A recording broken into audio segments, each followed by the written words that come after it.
അപ്പൊ നിങ്ങളുടെ ചുറ്റുമുള്ള ലോകത്തെ പ്രശ്നം നിങ്ങളുടെ ഉള്ളിലാണ് എന്നുണ്ടെങ്കിൽ എവിടെയാണ് നമ്മൾ സുഖപ്പെടുത്തേണ്ടത്? നമ്മളുടെ ഉള്ളിലാണ് സുഖപ്പെടുത്തേണ്ടത്. നമ്മളുടെ ഉള്ളിൽ ഉള്ള ലോകത്തെ നമ്മൾ എങ്ങനെയാണ് സുഖപ്പെടുത്തേണ്ടത്? ആ സുഖപ്പെടുത്തലാണ് സൈലൻസ്, നിശബ്ദതയിൽ നിന്നാണ്.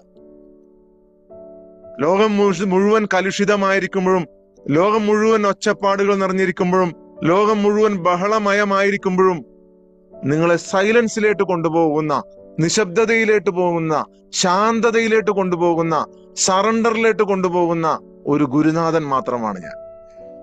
ഒരിക്കലും നിർത്താതെ 24 മണിക്കൂറും സംസാരിച്ചു കൊണ്ടിരിക്കുന്ന ഈ ലോകത്ത്, ഇന്ന് അങ്ങനത്തെ ലോകമാണ്. ലോകം ഉറങ്ങുന്നത് തന്നെ വളരെ കുറവാണ്. ആളുകൾ പണ്ടൊക്കെ 7 മണിക്കും 8 മണിക്കും ഉറങ്ങിക്കൊണ്ടിരുന്ന മനുഷ്യൻ ഇന്ന് രാത്രി 10, 11, 12, 1 മണി, 2 മണിക്കൊക്കെ ഉറങ്ങുക. കാരണം ഈ ലോകം നിർത്തുന്നില്ല, സംസാരം നിർത്തുന്നില്ല. ഒരു വഴിക്കല്ലെങ്കിൽ വേറൊരു വഴിക്ക് സംസാരിച്ചു കൊണ്ടിരിക്കുകയാണ്. ആ സംസാരിച്ചു കൊണ്ടിരിക്കുന്ന ലോകത്ത് നിങ്ങളെ കേൾക്കാൻ, നിങ്ങളെ സ്വന്തത്തിനെ ഒന്ന് കേൾക്കാൻ, നിങ്ങളുടെ ആത്മാവിന്റെ ശക്തിയെ ഒന്ന് കേൾക്കാൻ, ഭയങ്കര ഈ ലോകത്തിനേക്കാളും പവർഫുൾ ആയിട്ടുള്ള നിങ്ങളുടെ മൈൻഡിനെ, മനസ്സിനെ ഒന്ന് കേൾക്കാൻ ക്ഷണിക്കുകയാണ് ഞാനിവിടെ ചെയ്യുന്നത്.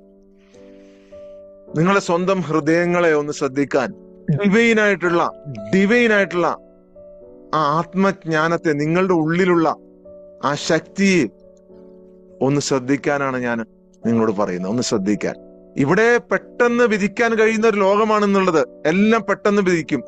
അത് തെറ്റാണ്, അത് ശരിയാണ് എന്ന് പെട്ടെന്ന് വിധിക്കുന്ന ഒരു ലോകമാണ്. നമ്മൾ അനുകമ്പയോടെയാണ് ഇവിടെ ആരംഭിക്കുന്നത്.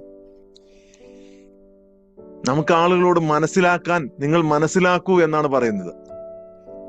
നമ്മുടെ തെറ്റുകൾ മനസ്സിലാക്കിയാൽ നമ്മൾ മറ്റുള്ളവരുടെ പ്രശ്നങ്ങൾ മനസ്സിലാക്കാൻ കഴിയും. അതിനു വേണ്ടിയിട്ട് നമ്മൾ ഒരു കീഴടങ്ങലോടെ ആരംഭിക്കുന്നു. അതാണ് സറണ്ടർ, കീഴടങ്ങൽ.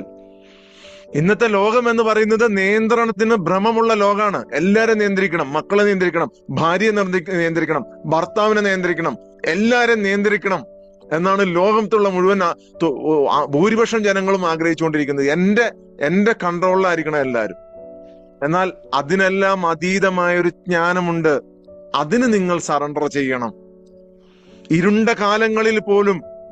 കാലങ്ങളിൽ പോലും ലോകാരംഭം, മനുഷ്യാരംഭ കാലം മുതൽ ഒരു വെളിച്ചമുണ്ടായിരുന്നു. ആ വെളിച്ചത്തിലേക്കാണ് നമ്മൾ നയിക്കുന്നത്.